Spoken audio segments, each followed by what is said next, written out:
Selamat pagi, salam sejahtera. Isu hangat pagi ini, pas belum sedar, ada gerakan burukan parti dari dalam, dipetik dari Malaysia Deadline. Berita sepenuhnya, seorang individu yang rapat dengan PAS dan boleh dianggap sebagai penasihat kerana sering diajak oleh PAS untuk berbincang dan merancang untuk parti itu tidak lama dahulu menghubungi saya lewat petang ini. Beliau terpanggil untuk berhubung dengan saya apabila membaca status di Facebook saya mengenai luahan seorang kuat PAS Kelantan yang marah dan kesal dengan parti itu sehingga kan mengharapkan UMNO mengambil alih kekuasaan di Kelantan. Individu berkenan mengakui apa yang dirasai oleh akar umbi PAS di Kelantan itu kerana dia sendiri juga merasakan PAS kini jauh berbeza dengan PAS sebelum ini, khasnya di era Fazil Muhammad Noor sebagai presiden. Katanya, PAS di zaman Fazil Noor berdisiplin dan mengawal sikap dan perangai para ahlinya, khasnya sebagai pemimpin. Pemimpin tidak boleh bercakap sembarangan, ikut suka-suka atau mengikut tafsiran sendiri. Walaupun PAS menggunakan Quran dan hadis sebagai landasannya, tetapi ia tidak boleh ditafsirkan secara pribadi meski harus mengikut prinsip perjuangan PAS yang tidak bercanggah dengan pandangan umum. Sebalik kata individu itu yang pernah mengikut lawatan ke luar negeri bersama Abdul Hadi Awang, situasi itu tidak berlaku waktu ini.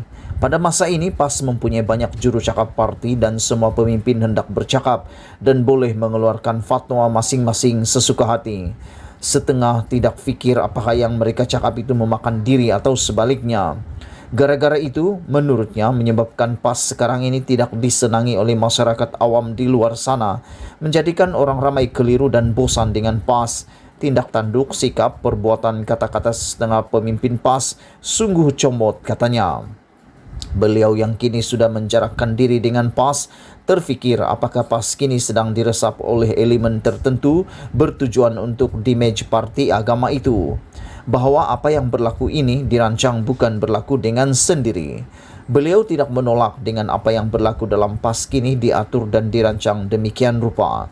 Bahawa ada pihak yang sengaja bertindak demikian untuk menampakkan PAS berbeza dengan pendekatan PAS terdahulu yang untuk melemahkan PAS, mengikiskan PAS sebagai sebuah gerakan politik Islam.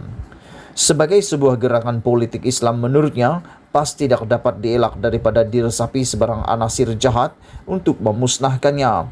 PAS jangan pandang mudah perkara ini. Apalagi apabila PAS kini sudah berada dalam kerajaan, musuh-musuh atau mereka yang cemburu dengan kejayaan PAS menjadi lebih serius dan tegal lagi untuk memusnahkan PAS. Dan jalan terbaik ialah dengan melakukan pemusnahan dari dalam apabila menyedari PAS sudah kukuh dari segi fizikal sokongan. Bertolak dari itu, beliau menyebut kepada saya adalah baik kalau PAS membuat diagnosis mengenai hal ini bagi mengelakkan PAS lebih jauh lagi diresapi oleh anasir yang tidak baik itu dan berpaling, dan paling bahayanya ia memburuk dari dalam.